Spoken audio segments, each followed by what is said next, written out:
dokter yang melakukan visum, keterangannya mendukung dan memperkuat pembuktian. Jadi terkait korban ini ada dua visum memang, dua visum 2019 dan 2018. Keterangan ahli saling mendukung, gitu intinya. Jadi kami juga menghadirkan alat bukti surat baru dan tadi diperlihatkan di persidangan dikuatkan oleh ahli. Alat bukti surat ini apa Pak? Apa rekam medis yang kemarin? Saya tidak bisa sampaikan. Kalau yang kemarin kata Pak Firdaus akan membawa rekam medis hari ini, jadi Pak? Ya, kami hadirkan rekam medis karena berdasarkan peraturan Menteri Kesehatan, jadi hakim memerintahkan jaksa penuntut umum untuk menghadirkan rekam medis. Jadi terkonfirmasi keterangan ahli dengan rekam medis yang dia buat. Pak, kalau dari pengacara kan katanya soal visum itu 2018 itu atas kasus lain Pak, gimana Pak? Ya, nanti hakim menilai ya alat bukti yang diajukan di persidangan itu sah. Ya, dinilai oleh hakim nanti dalam keputusan Gitu. Dalam visum berapa lama Pak? Visum itu dengan kejadian? Ya, hampir setahun. Setahun lebih ya. Tidak ada masalah karena tadi ahli menjelaskan bahwa visum pun bisa dilakukan beberapa, dia tidak akan berubah. Arah robekan itu tidak akan berubah selama dia belum nikah. Ya. Pak, kalau saksi dulu kan katanya 40, terus kemudian kan yang dihadirkan 16 atau 17 Pak untuk 16, 16 total ya? 16, 18 sama ahli. 16, 18 sama ahli. Ya. Oke, ahli visum dan pidana ya? Ya. Kalau berikutnya kayak gimana Pak? Nanti ini kesempatan penasihat hukum bagi menghadirkan saksi Richard. Hari ini sudah kita panggil Richard 3 orang, tapi yang sampai dengan saat ini belum hadir. Kami belum dapat informasi ketidakhadiran saksi Richard apa, nanti diperintahkan lagi untuk menghadirkan di sidang berikutnya. Richard ini dari penasihat hukum ya? Ya, saksi yang meringankan. Saksi ini dihadirkan semua atau? Kami sudah menganggap pembuktian kami di persidangan cukup, jadi tidak perlu hadir semua. Beban pembuktian itu sudah pada jaksa, jadi jaksa menilai cukup, sudah cukup. Kenapa? Sudah. Katanya 6 saksi yang akan dihadirkan Itu kepentingan penasihat hukum, silakan. Tadi ditegaskan kalau memang nanti penasihat hukum menganggap itu meringankan dan meringankan terdakwa, silakan hadirkan. Silakan hadirkan. Tidak ada kewajiban kami untuk menghadirkan. Agenda berikutnya akan dan apa Pak? Kamis, Jumat, ada cap. Tadi dari penasihat hukum bilang 15 mau dihadirkan. Mau silakan, ini waktunya penasihat hukum untuk mementahkan apa-apa yang kami dapat. Bukan ini dengan perlindungan anak apa kaitannya? Apa? Berikut pasal 8182 Undang-Undang Nomor 35. Ini korban bukan anak-anak. Ya, ini kan bukan anak-anak kan? Oh iya, korbannya dewasa. Sudah dewasa. Iya. Terima kasih Pak Firdaus. Tidak ada dakwaan kami juga menurut anak-anak. Oke, siap. Terima kasih Pak Firdaus. Jadi hari ini ada 2 saksi, satu saksi yang kemarin, saksi ahli sekaligus saksi fakta yang membuat visum. Jadi dua-duanya ini adalah yang membuat visum. Jadi yang satu membuat visum tahun 2018, yang satu membuat visum 2019. Dari keterangan saksi yang kemarin yang sekarang datang lagi, yang visum 2019 membawa bukti rekam medis yang sudah diambil oleh kejaksaan. Nah, di dalam rekam medis itu terlihat catatan-catatan dan sebagainya yang membuktikan bahwa kan isinya benar, kira-kira begitulah. Karena kan ada koreksi tuh, yang 2019 kan ada 2 visum, itu yang bukaan robekan ke angka 13 dan 69 sampai dasar itu. Nah, ternyata dari situ kemudian ada juga foto organ intim daripada korban. Nah, menjadi perdebatan kita adalah karena saksi korban waktu bersaksi kami tanya itu tidak pernah difoto. Ya, tetapi saksi ahli tadi mengatakan bahwa sudah izin untuk foto, itu satu. Tapi biarkan nanti itu menjadi catatan karena kan rekaman saksi korban kan ada. Kemudian yang kedua, bagaimana kita menentukan produk foto itu memang betul milik yang bersangkutan. Saya minta filenya, karena itu hanya printan aja. Langsung dikatakan filenya dihapus. Saya bilang ini ada nomor HP-nya Samsung S10.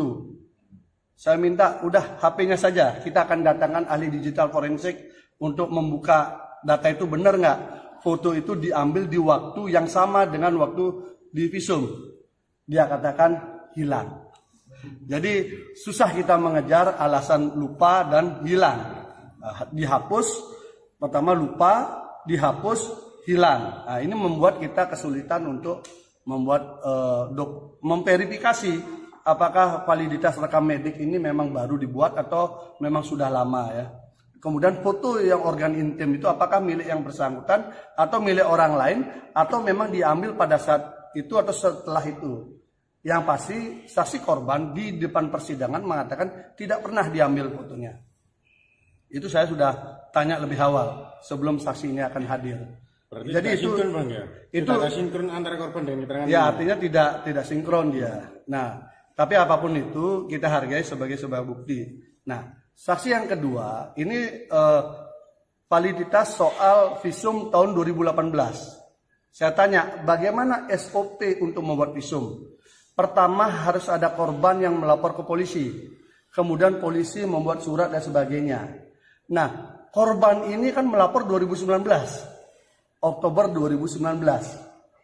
Visumnya itu Agustus 2018. Jadi setahun lebih awal visumnya dibandingkan korbannya melapor.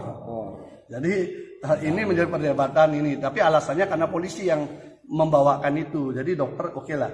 Dokter tidak ngerti secara teknis laporan polisi. Tetapi secara pro justisia bahwa korban itu adalah baru divisum setelah dia melapor. Karena rujukannya kan ada pro justisia. Nah, tetapi ini setahun sebelum itu. Gitu. Jadi ini yang kita temukan.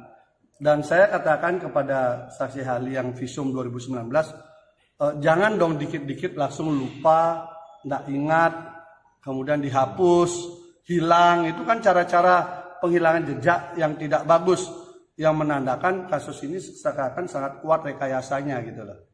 Saya kira itu yang bisa saya dapatkan untuk kita dapatkan tadi di sidang. Dalam perspektif yang berbeda ya. Mungkin JPU karena kemarin visumnya dianggap lemah, sekarang ada rekam medik dianggap lebih kuat kan begitu. Tapi rekam mediknya ini pun kita kan tidak tahu kapan ditulis. Orang yang bikin dia ini ketika kita konfirmasi silangkan, yang paling gampang kita silangkan kan foto. Foto organ intim itu karena dia pakai HP. Berarti kita bisa lacak jejaknya kan. Ketika kita mau lacak jejaknya, dia bilang filenya udah kami hapus. Oke, hapus oke lah. Oke, kalau itu HP-nya bawa sini, bawa ke sidang. Kita akan datangkan ahli digital forensik. Dia bilang HP-nya juga hilang. Ya sudah, kalau udah begitu kan sempurnalah penghilangan jejak semuanya kan. Ini yang kami dapatkan. Gitu. Dan standarisasi, saya tanya standarisasi visum itu memang harus dengan foto. Itu tidak ada. Itu inisiatif daripada masing-masing. Bang, menurut penilaian jenengan berarti lemah ya pembuktian dari beberapa. Nah, silahkan dinilai ya. Artinya visum itu kan alat bukti surat ya. Visum itu alat bukti surat, sehingga kalau alat bukti suratnya tidak memenuhi asas validitas, biasanya menurut saksi hukum pidana kemarin mengatakan itu harus diabaikan. Karena tidak hanya bentuk formal surat saja, tapi prosesnya juga jadi masalah. Coba. Kita kan tidak tahu, ada foto organ intim siapa kan harus kita cek. Oke, kalau itu di tanggal ini dia diperiksa. Di HP-nya kan ada rekamnya. Oke, dihapus. Udah, kita ikuti hapus. Mana HP-nya? Hilang. Nah, kalau sudah ngomong begitu kan, masa harus kita kejar? Lapor polisi nggak hilang HP-nya? Kan jadi lucu juga. Bang, Jadi udahlah, mau rekayasa kayak apa saya bilang. Ya, Bang? Rekam mediknya berarti kopi dari kopi berarti? Enggak, artinya datanya seperti itu, pembuatan datanya seperti itu. Sampai saya bilang, tadi saksi ahli yang satunya mengatakan kami ini berada di dalam sumpah jabatan. Tidak mungkin kami melanggar. Saya bilang, banyak orang bersumpah, tapi juga hasilnya rekayasa. Otopsi di Jakarta kayak apa? Sumpah jabatan juga, hasilnya kan melanggar juga. Dan ini ya sangat kental sekali rekayasanya. Masa semua dokumen jadi hilang ketika mau dikonfirmasi? Bang, proses medis seperti itu dengan menggunakan foto HP itu memang diperkenankan? Itu tidak ada dalam standar. Saya tanya standar visum di ID ada nggak? Nggak ada. Itu inisiatif daripada masing-masing dokter. Tapi dokter yang pertama ya yang 2018 dia tidak pakai foto. Saya tanya nggak pakai foto. Ya dokter yang bikin visum 2 kali ini yang pakai foto. Tetapi korbannya mengaku tidak pernah difoto. Itu masalah, ya kita kejar. Itu foto itu, organ intimnya siapa? Kita kan penasaran juga kan. Tapi katanya filenya dihapus, HP-nya hilang, ya dan lain sebagainya lah. Ya itulah potret beliau. Sampai sidang 15 ini Pak, yang merasa jadi korban itu berapa orang benarnya? Yang didakwaan hanya 1. dakwaan 1. Bang, kalau saksi ada charge yang besok dihadirkan ada berapa dan siapa itu? Itu ada 6 sebenarnya, ada 6, tetapi tadi JPU mengatakan sudah dipanggil, tidak datang. Tapi kita lihat juga tanya manggil lewat apa, lewat pos, manggilnya lewat pos. Jadi kita benar nggaknya kan kita belum tahu. Agak ogah-ogahan juga JPU manggil. Katanya yang dihadirkan dari kuasa Dari dalam dakwaan. Jadi di dalam BAP itu sudah diperiksa oleh polisi. Nah, mereka ini ada namanya disebutkan di dalam dakwaan. Nah, itu yang kita kejar. Ini nama orang disebutkan di dalam dakwaan dalam sebuah rangkaian peristiwa yang melahirkan peristiwa pidana. Saya tanya, orang ini hadirkan dong. Kok nggak dihadirkan? Mestinya JPU bersemangat menghadirkan ini, mestinya. Karena kan menyempurnakan cerita kan. Tapi tadi dari JPU sudah selesai kan 16 saksi kalau dari JPU dan sekarang sudah gilirannya Pak Gede atau tim kuasa hukum untuk 15 saksi ada. Aturannya itu adalah apabila dia ada di dalam BAP, maka kewajiban JPU untuk menghadirkan atas permintaan kita. Tapi permintaan kita pun dasarnya jelas. Nama orang itu disebutkan di dalam dakwaan. Teman-teman bacalah di dalam dakwaan peristiwa yang kedua. Kan ada nama disebut itu. Nama itu nggak pernah dihadirkan. Kan aneh. Saksi fakta tidak dihadirkan. Saksi gosip banyak-banyak pakai baju LPSK.